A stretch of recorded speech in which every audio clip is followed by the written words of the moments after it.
Weimar Constitution adopted in Germany August 11, 1919. On August 11, 1919, Friedrich Ebert, a member of the Social Democratic Party and the provisional president of the German Reichstag government, signs a new constitution, known as the Weimar Constitution, into law, officially creating the first parliamentary democracy in Germany. Even before Germany acknowledged its defeat at the hands of the Allied powers on the battlefields of the First World War, discontent and disorder ruled on the home front, as the exhausted and hunger-plagued German people expressed their frustration and anger with large-scale strikes among factory workers and mutinies within the armed forces. Beginning in 1916, Germany had basically been operating under a military dictatorship. The Supreme Army Command, led by Paul von Hindenburg and Erich Ludendorff. In late October 1918, however, with defeat looming on the horizon,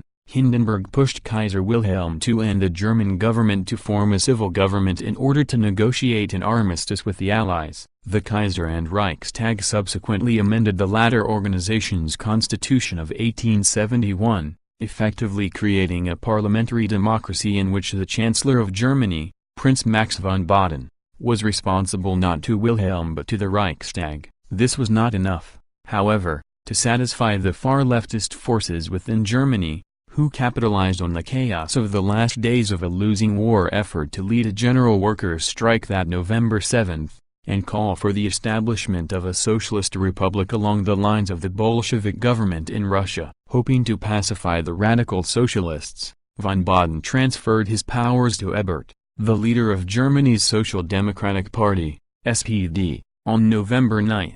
Over the next 6 months, the Reichstag, led by the SPD, worked to write a new constitution that would solidify Germany's status as a parliamentary democracy. Meanwhile, many within Germany blamed the government for what they saw as the humiliating terms imposed on the country by the victorious Allies in the Treaty of Versailles, particularly the treaty's demands for German war reparations, justified by a clause that placed blame for the war squarely on the shoulders of Germany. Under vicious attack from both the militarist right and the radical socialist left and identified by both sides with the shame of Versailles, the Weimar government and its constitution signed into law on August 11, 1919 seemed to have a dim chance of survival. In this atmosphere of confrontation and frustration, exacerbated by poor economic conditions, right-wing elements began to take an ever more pervasive hold over the Reichstag. This process, intensified by the worldwide depression that began in 1929,